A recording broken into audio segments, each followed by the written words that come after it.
The European aviation market is widely considered the world's most competitive thanks to a variety of factors involving geography, government, and airline economics.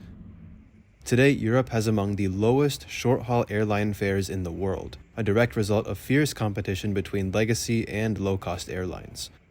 In this video, we'll cover in detail what makes European aviation so unique as I take my first ever intra-European flight from Copenhagen to Stockholm.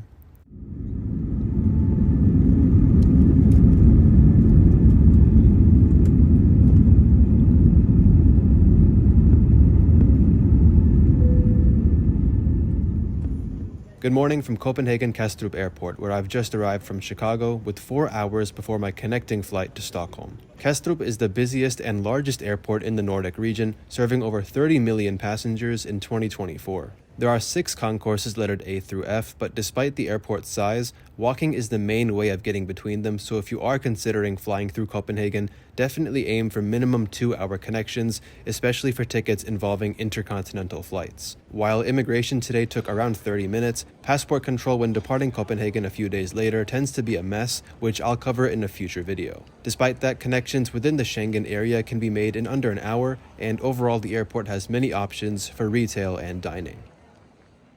So the main topic of today's video, what makes European aviation so unique? Just as a disclaimer, I'll be referring to the European Union for the most part, but I'll do my best to explain everything thoroughly.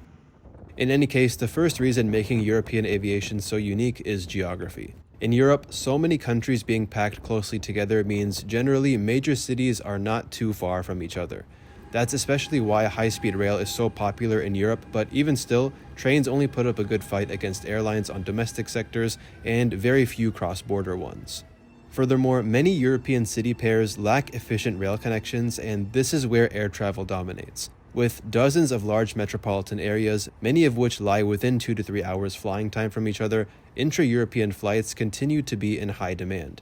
Battling to capture that demand is a large mix of storied legacy airlines and their formidable low-cost counterparts. These carriers are competing in a market designed to encourage competition, and that leads us into the second reason why European aviation is so unique, that being government involvement, or more specifically, the lack thereof. Following airline deregulation in the 1990s, the European Union essentially became a single aviation market. Route and pricing controls were gone, leaving airlines free to compete cross-border.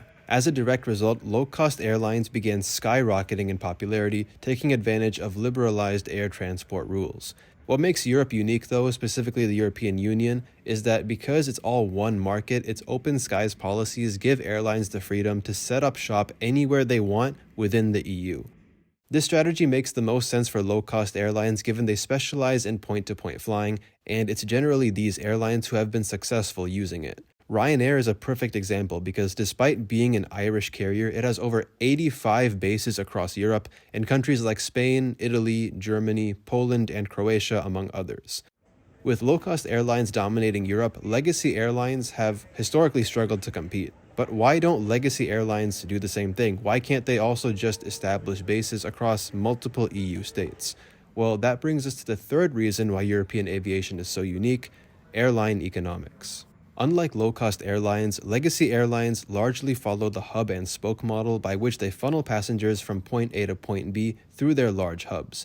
Therefore, it's not viable for a legacy airline like Germany's Lufthansa to establish a hub in Brussels, Belgium, because that's the home of Brussels Airlines. Therefore, legacy airlines, both within the EU and outside of it, began implementing cost-cutting measures and newer, more restrictive fare classes to make them more competitive with low-cost airlines.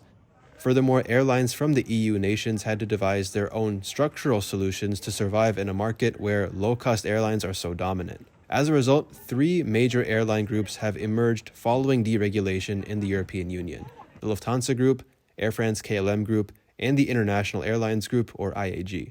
You'll notice all of these groups are a mix of legacy and low-cost airlines. This is because by offering both low-cost and full-service carriers under one umbrella, airline groups can cater to not only budget-conscious travelers, but also those who want more full-service offerings. As a result, the group member airlines all benefit from increased connectivity, largely shared finances, and most importantly, they achieve economies of scale, which is so important in the competitive European market.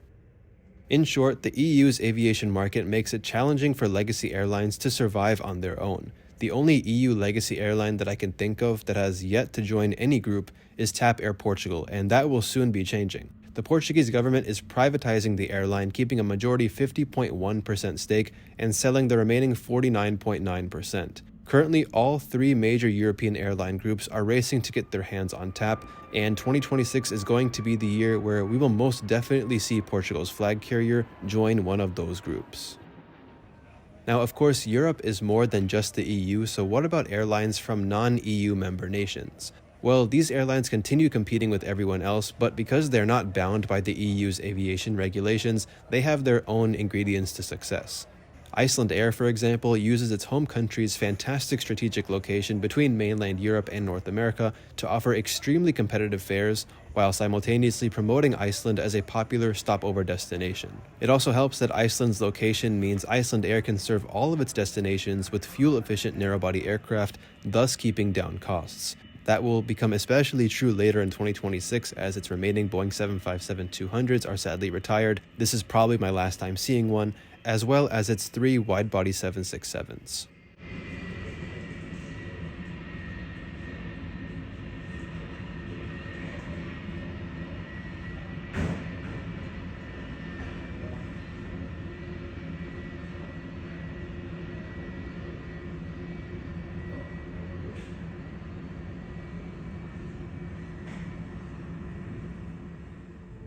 Other examples are Turkish Airlines and Air Serbia, who both benefit from strong, and in Air Serbia's case, full government ownership, something the European Union specifically restricts on its member airlines. And by the way, I think it's kind of insulting to even compare Turkish Airlines with the other European airlines because Turkish is on a whole different level. And technically, Turkish operates more like the Middle Eastern giants, using Istanbul's central location to connect east and west. Alright, now let's finally catch our flight to Stockholm, which is actually operated by SAS Connect, the Irish low-cost subsidiary of Scandinavian Airlines. And yes, I said Irish. SAS Connect is headquartered in Dublin, with its official name being Scandinavian Airlines Ireland Limited. It was founded in 2017 as a way for SAS to better compete with low-cost airlines. I'm not sure why Ireland specifically was chosen, so maybe someone could enlighten me, but I believe it's a combination of Ireland being rather cheap to register aircraft compared to the rest of Europe, also offering lower labor costs and more flexible contracts.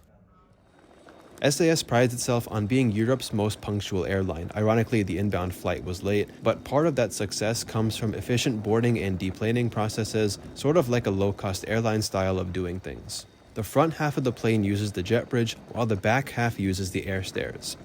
SAS Connect operates 32 A320neos for Scandinavian Airlines, while SAS Mainline itself operates around 50. These planes are all configured in the exact same way, 180 all-economy seats, though I think SAS Mainline blocks the middle seats in the first few rows to serve as business class. Otherwise, the only differences are the registrations. SAS Connect aircraft are all registered in Ireland, while SAS Mainline A320neos are registered in Sweden or Norway. As for the rest of the fleet, the A319s and A320s are registered in Denmark, the A321neos in Sweden, the A330s in Sweden and Norway, and the A350s in Sweden. I'm seated in 28A, and the seats are nothing special. I think it's the same you'll find on basically every other European airline as far as short-haul products go. But there is USB-A power, and the legroom isn't too bad either.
far as onboard services go, most European legacy airlines, including SAS, offer Wi-Fi, but in terms of refreshments, it's just complimentary drinks and no snacks, at least for the flights that I took.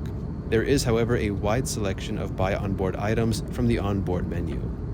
Euro 12, departure time 5:50, your gate is E7, please stay SK093, departure time 5:50, your gate is F34.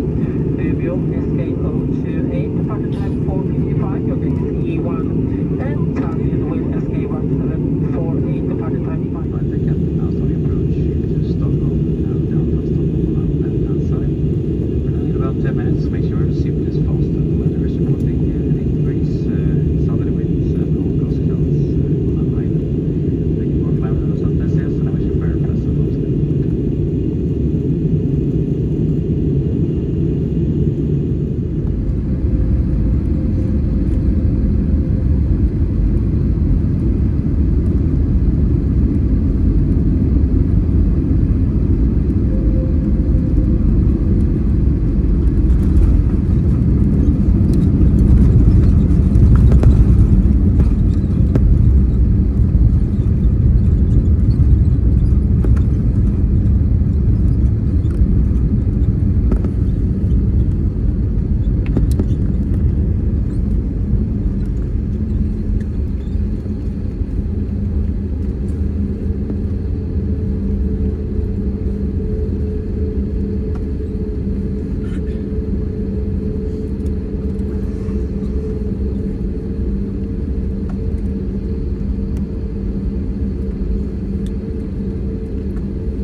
I booked a multi-city ticket from Chicago to Stockholm and back from Oslo for just under $475 in SAS's cheapest fare class. This flight was uneventful but smooth, and for the price I paid, I had no complaints. European aviation is truly interesting, and I hope I covered the main points in good enough detail, and I also hope you learned something new. Writing this script took a lot more time and research than usual, but please do forgive any errors in the details that I shared.